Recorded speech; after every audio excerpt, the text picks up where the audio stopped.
at what Rob Pelinka is going to do. How is he going to figure out, what are the best ways for the Lakers to improve this roster? Now I don't have to worry about a shooter. I'm going to read this quote. This is Anthony Irwin who put this out here. I'm going to read this quote for him. I'm going to give you guys my thoughts on this. This is going to lie on the Pelinka part and the D'Angelo Russell part. In talking to sources close to the Lakers, Russell playing well in this role might make them a little more reluctant to part with him, as best bench unit seriously struggled with Gabe Vincent at the helm. If this is actually who Russell can be for the rest of the season, the Lakers might get even more picky about who they trade him for, or would look to find a more reliable option than Vincent as part of a Russell trade. Okay. Let me I don't want to mix my words here. I don't think there's anything D'Angelo Russell can do to get him out of the trade conversation. I don't. I think the fact that he is an expiring contract may have some interest to other teams out there. Brian Windhorst was on Friday.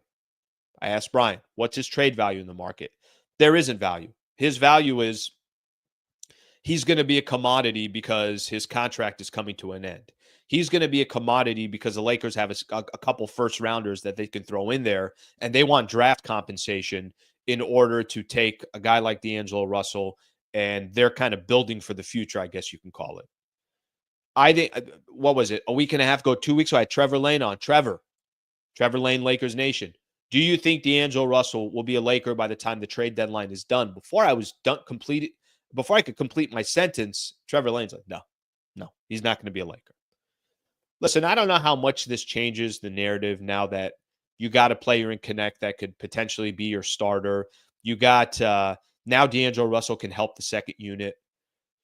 I think you still got to go out there and make a move. I still think there are holes with this Lakers roster. I'm not sure if Rui Hachimura, I don't think you could depend on him. Jared Vanderbilt, God bless the guy. We haven't seen him since February 1st, 2024, earlier this year.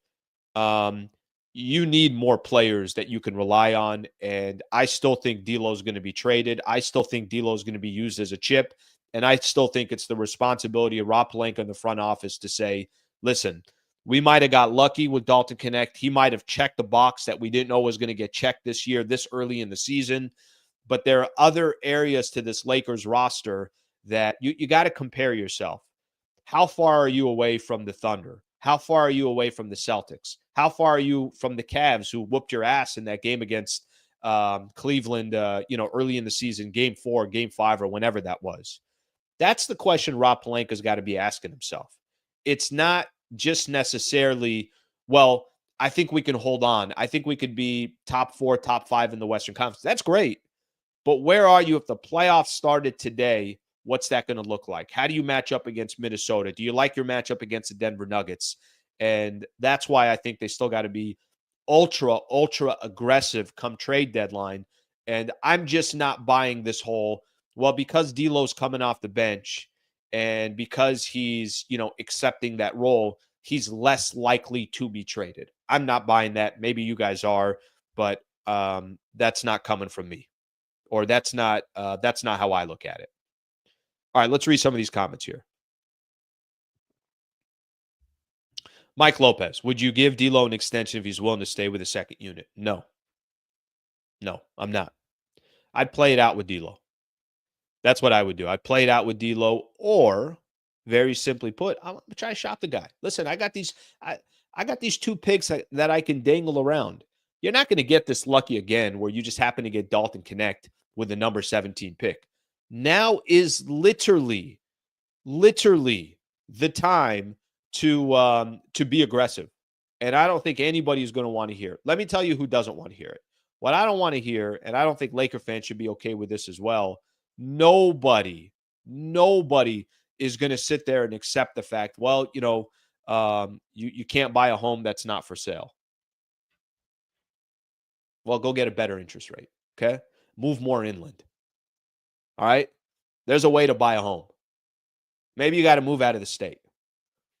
Nobody wants to hear that quote after this trade deadline. They don't. And listen, and the reason why I'm kind of bold here and I'm being a little bit more aggressive with this as well, Lakers look like they got a pretty good team. And I know this team's going to get better once Vando comes back. All right, speaking of Jared Vanderbilt, man, I got some concerns with Vando. Let me do this, and then I want to talk a little bit about the NBA. Talk about actually specifically about the Eastern Conference. I took these notes yesterday, and as you guys can tell, it's going to be a very Laker centric, NBA centric show. So, anyways, I'm feeding the people what they want. This is what the people want. I'm going to read this here real quick, and Vando had.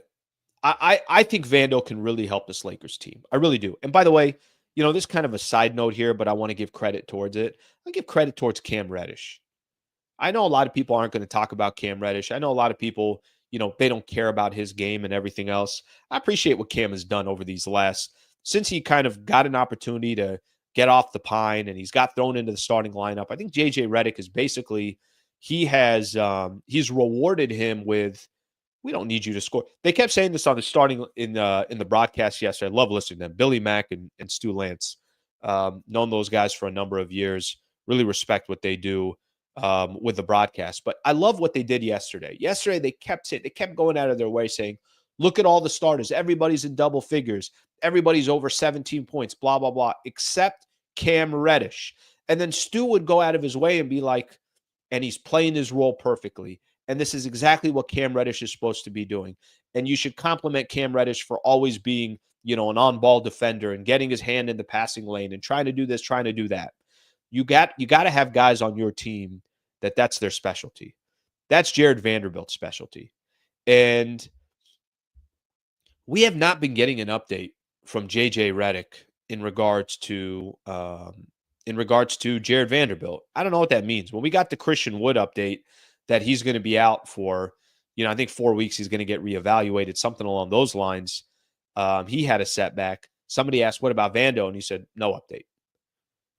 The guy has not played since February 1st, 2024. Remember, Vando last year signed a 4-year, $48 million contract with the Lakers.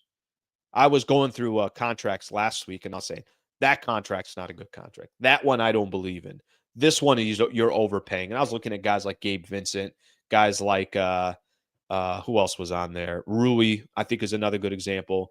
And Vando's contract, the problem with Vando, it's not that I don't think this guy can play and can't help the Lakers. He's just never in.